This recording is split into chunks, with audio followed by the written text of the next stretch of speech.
Welcome to this segment of Behind the Glass. Today we're going to answer the question, what exactly is fake news?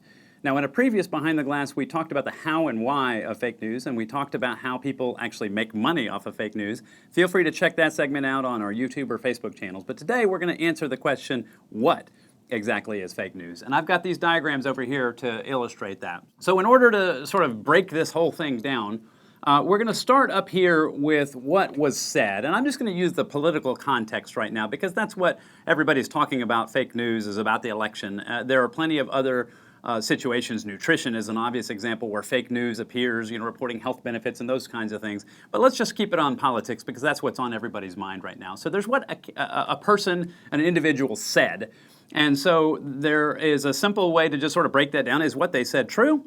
Is what they said false? Or, of course, opinion falls in the middle there. And let's really focus on the actual candidate in this case and what they actually said.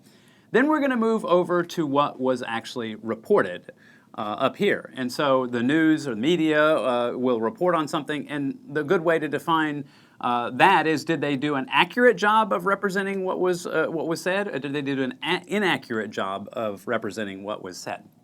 And then over here, maybe most importantly, is what was heard by the audience. And of course, they bring their own set of biases and preferences to things, and they're going to judge what was true or false or what was accurate or inaccurate through their own lens as well.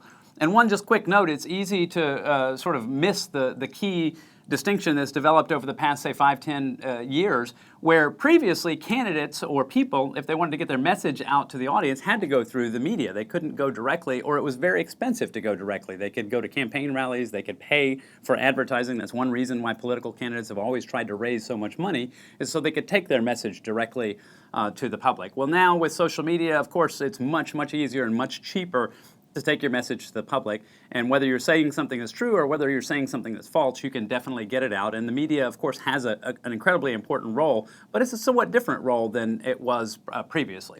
So now that we've defined those terms, let's sort of dive into the mechanics of this. So the first place we're going to focus here is when somebody says something that's true, and it is reported accurately, and I think we would all agree that that's ideal. That's what we want to see, is the truth reported accurately, and that is very much the ideal that we're going to focus on. And whether or not that's any more or less true than it has been in the past, I will leave to political commentators and move on to talk about the next thing, which is something that is true, but is inaccurately reported.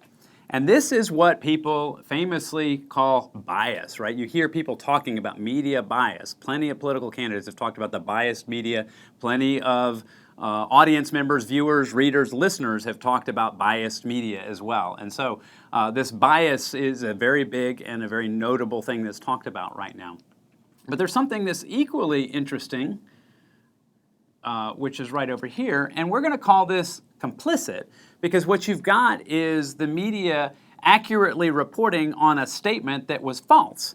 And so there's a lot of consternation going on, and that's maybe a new development. It's not a new phenomenon, it's happened before, but the volume and the scale that it happened in the most recent presidential election is quite notable, where you had one candidate making statements that were demonstrably false, the media reporting on them, and effectively, in many people's eyes, being complicit in not actually calling out lies. And so I'll give you a hypothetical example. If somebody says the earth is flat, I know because I read it on the internet, the earth is flat, and then you wanted to accurately report on that, you'd say, okay, well, Jim Anderson said that the earth is flat, but other experts say that the earth is actually a globe, and it's been proven scientifically in all kinds of different ways that it's a globe, but clearly Mr. Anderson was not swayed by those facts. He believes the earth is flat.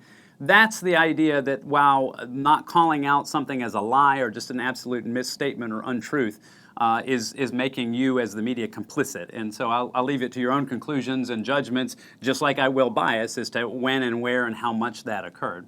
But now all of this has been building up to what we've been trying to get to here, which I'm going to connect this box over here, which we've not defined, called fabrication. And that's really a subset of inaccurate, right? Inaccurate doesn't do fabrication and fake news justice. It is, in fact, inaccurate. There's no doubt about that. but it didn't even begin or purport or attempt to rely on something that was said or any kind of originating fact. It was just simply written and invented out of whole cloth for the simple idea to try to generate clicks and revenue, or potentially ideological reasons, but more likely generating revenue is the objective of the fake news creator. And that is what we would define as fake news. It's a fabrication, which is a subset of inaccurate. That's the fake news that people are talking about and really saying, is very bothersome because it's just invented out of whole cloth.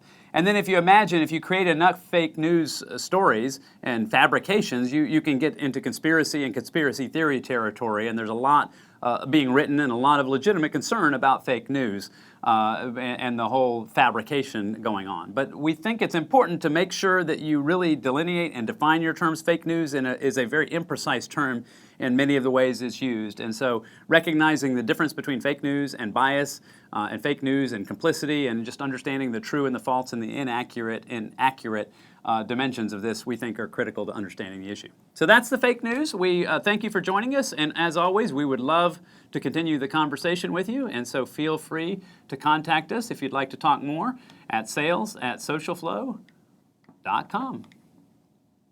Thanks very much.